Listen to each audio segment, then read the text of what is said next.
वंचितचे पुण्यातून आलेले उमेदवार म्हणजे वसंत मोरेंच्या प्रचाराला सुरुवात झालेली आहे। पुणे मतदारसंघात वंचितकडून वसंत मोरेंना उमेदवारी मिळाली आहे। शिवरायांच्या अश्वारूढ पुतळ्याला पुष्पहार अर्पण करून वसंत मोरे यांनी आपल्या प्रचाराला सुरुवात केली आहे।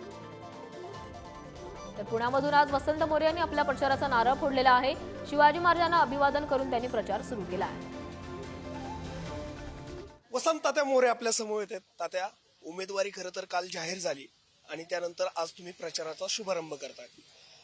आज मी खऱ्या अर्थानं वंचित बहुजन आघाडीचे सर्व बाळासाहेब आंबेडकर, सुजात आंबेडकर यांचं मी मनापासून अभिनंदन करेन, धन्यवाद करेल की त्यांनी माझ्यासारख्या एका सामान्य कुटुंबातल्या कार्यकर्त्याला वंचित बहुजन आघाडीचं तिकीट जाहीर केलं आणि त्यांची उमेदवारी मिळाल्यामुळं आज पुणे शहरातील सर्वच समाजातील वंचितांना खऱ्या अर्थानं आनंद झालेला आहे। आणि मला वाटतं की आम्ही आज सुरुवात करतोय।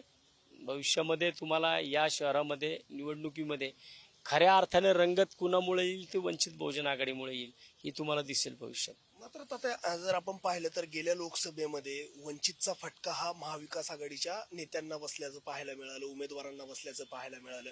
69,000 खरं तर वंचितनी मतं मिळवली होती, त्याचा फटका त्यांना बसला। आता हा फटका नक्की कोणाला बसला? भारतीय जनता पार्टीचा उमेदवार निवडून आल्यानंतर मागच्या पंचवार्षिकमध्ये तुम्ही जो म्हणता की वंचित बहुजन आघाडीच्या मतांचा फटका हा संबंधित पक्षाला बसला, महाविकास आघाडीला बसला, 3 लाखाचा फरक आहे।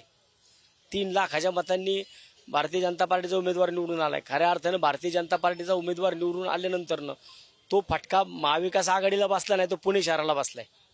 या पुणे शहराला त्याचा फटका बसला की भारतीय जनता पार्टीचा उमेदवार निवडून आल्यानंतर मी तुम्हाला भविष्यामध्ये 5 वर्षामध्ये आत्ताच्या 2019 ते 2024 आणि त्याच्या आधी 2014 ते 2019 या भारतीय जनता पार्टीच्या खासदारांनी पुण्याच्या विकासाचा कसा विचका केला ते तुम्हाला येणाऱ्या 8-10 दिवसामध्ये फेसबुक लाईव्हच्या माध्यमातून बाहेर काढलेलं तुम्हाला दिसेल। त्यामुळं मला वाटतं की माझा कोणाला फटका बसण्यापेक्षा ज्या चुकीच्या शक्ती आहेत की ज्या चुकीच्या ताकदी आहेत पुण्यामध्ये, जे की आम्ही म्हणजे पुणे असं दाखवतात, त्यांचा निवडून आल्यानंतरचा फटका माझ्या पुणेकरांना बसलेला आहे।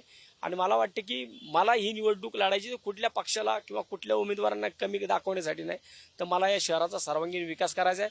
विकासाचा कात्रज पॅटर्न मला संपूर्ण